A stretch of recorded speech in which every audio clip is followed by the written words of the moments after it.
like we did in the first half of the course, listen to a Planet Money story about the production of apples. And as we go through, I'll ask you some clicker questions and we'll see how we do.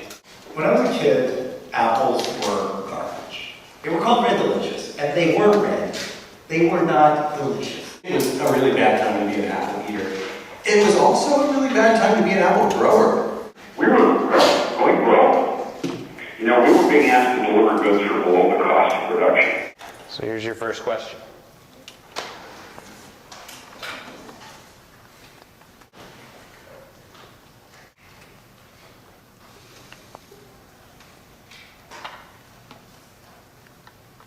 Wow, so these questions seem to be tough today. You guys are very split. So I need to take a minute, talk with your neighbor about which of these statements you think is true, and explain why that's the case.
Is the firm producing the right?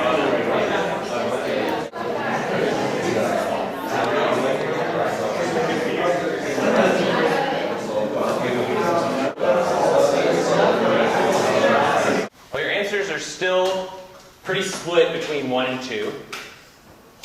But I don't know which 1 and 2 you're talking about, so let's talk through all of them. So what about number 1?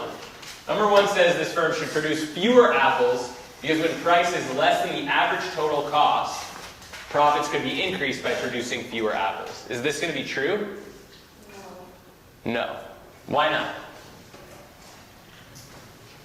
Yeah, Shane. Because as you decrease in quantity away from the break-even point, right? Yeah, when you decrease in quantity, now your average total cost increases again. So your total cost is going to be higher than your lower revenue. So that is true if you were to, move away from the break-even point to the left, your average total cost would increase. But that doesn't necessarily mean that profits are decreasing. How does a firm decide how much to produce? Yeah, exactly. The firm wants to produce at the point where its price is equal to the marginal cost. What we know here is that we've got the quantity, we've got price, there's some average total cost curve, and we know that the price is something like this. So if I had drawn this graph for you like this, how much should the firm produce? More or less than what it is now?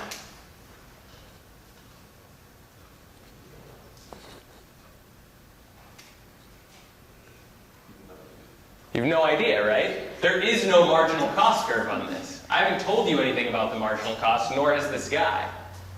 Right? You need to know what the marginal cost is in order to decide if the firm should produce more or less. Without that information, we don't know. There are points where firms are maximizing profits, but they're earning a negative profit. That's when there's these high fixed costs. And it still makes sense for them to stay in business. So 1 is not definitely true. It's possible, but it's not definitely true.